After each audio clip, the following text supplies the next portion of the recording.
Hey guys, just wanted to do my review of episodes 4 through 6 of Once Upon a Time Season 6. So, episode 4 focuses on Jekyll and Hyde, about how Rumpelstiltskin made a deal with him to try to help him develop his potion in order to get into this science organization to fund his research, because Rumpelstiltskin wanted to separate himself from the love that he developed for Belle, because he saw it as a weakness. The thing is that Hyde is the one who ends up wooing the girl of Dr. Jekyll's dreams, and Jekyll, in a fit of rage, getting frustrated, accidentally kills her and knocks her out a window, and then tries to take the potion, so people makes it look like that Hyde's the one who killed her. And so Rumpelstiltskin, being pissed about the whole experiment failing, he decides to give him the key to send him to the land of untold stories.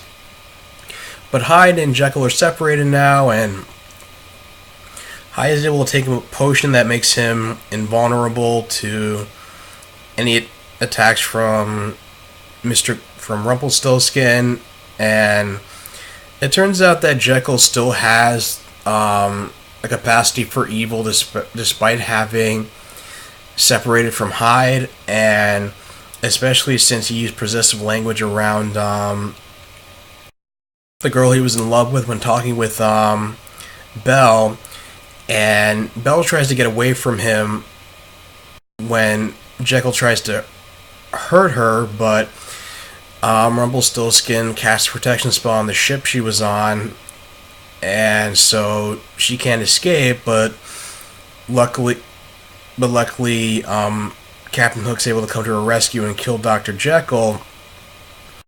And because Hyde was basically using the knife that could use it to kill the Savior, or a dark one, it turns out that everyone finds out firsthand that in order to kill the evil evil counterpart, that they have to kill the original, and Regina comes to that realization that in order to get rid of the evil queen, she has to die.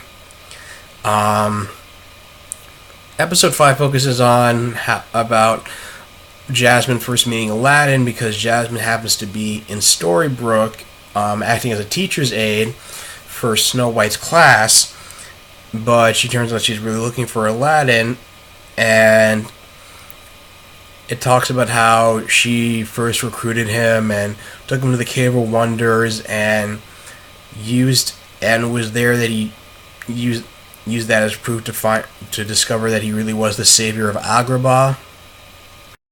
But Jafar tried to interfere and convince him not to take up his destiny, and take up all the riches from the Cave of Wonders, and live a life of luxury. And and Jafar even gave Aladdin the shears of destiny from the Greek faiths in order to sever his ties to his destiny, and just so Jafar would be able to rule Agrabah unopposed. But he ends up coming to the rescue and defeating Jafar, destroying his staff, and sends him fleeing.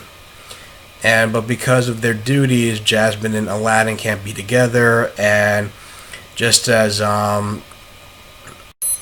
basically Aladdin goes off to go find Jafar, and Jasmine stays to help repair the damage to Agrabah, but Jafar still sends him a satchel with the shears of destiny in them, and he ultimately and you find out in present day that he ultimately did use the shears to sever his ties to his own destiny, and he had been hiding in Storybrooke since the Dark Curse. And when the Oracle is murdered, they don't know who is responsible, but they first suspect it's Jasmine, and Emma and company decide to help look for Aladdin, because she figures that if Aladdin survived, that maybe Emma's visions of her getting killed won't come true. But of course, the evil queen tries to run interference by disguising himself as Archie, the therapist, and convincing Emma to reveal her convincing Emma to reveal her secret to her, the secret of the vision to her family. But they're of course quick to catch on that was the evil queen in disguise. But they eventually find Aladdin in a crypt, and he used the shears. And after some convincing from Emma, that Aladdin goes and confronts Jasmine in a park, and presumably explains that how he used the shears of destiny to cut off his own destiny. And at first he still wants to run away from his destiny, but Emma convinces him otherwise in episode 6 about how she had the same fears too. And when Aladdin is wants to go back to Agrabah and help, Jasmine reveals that the whole city disappeared in a sandstorm. And also during episode 6, it turns out that Hook did not get rid of the Shears of Destiny as he said he would, and the evil queen uses that to drive a rift between Henry and Hook. But then Hook's past comes to bite him in the ass when Liam II, comes on the Nautilus, which is originally run by Captain Nemo, to try to get his revenge and kill Hook, because it was mentioned back in season 5 how Hook killed his own father and orphaned the little boy who he named Liam after Hook's brother.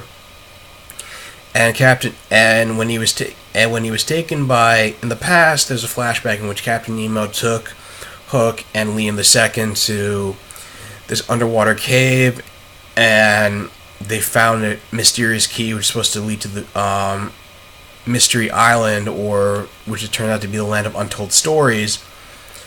And Captain Nemo tried to convince Killian not to go on his quest for vengeance against the Dark One, because Captain Nemo went on his own quest for vengeance to avenge loved ones, and he never found any solace from it. And he tries to convince Liam II of the same thing, but Liam ends up getting stabbed trying to protect Killian from getting stabbed by Liam II. And Killian had escaped at that time,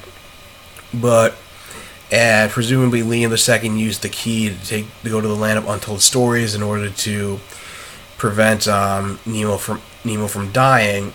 But Liam thought that he was still dead and blamed Liam II blamed Killian for the deaths of Nemo and their father. And Liam decided not to kill him, especially when Henry came to stop him, because he realized he was going to leave another boy orphaned without a father figure.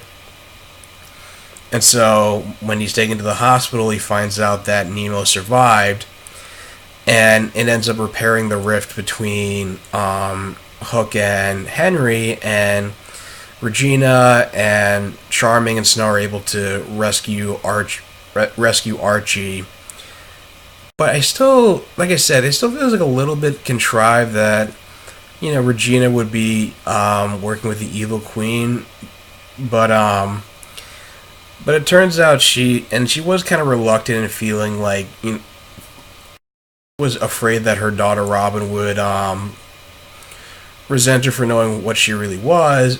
But the evil queen convinces her that if you just act the way you were around her and not try to hide who you are, then maybe she'll accept you for who you are, and maybe she'll become just as evil as you, and which kind of rubs her the wrong way, which means she'll probably turn on the evil queen at some point. But we just have to wait and see.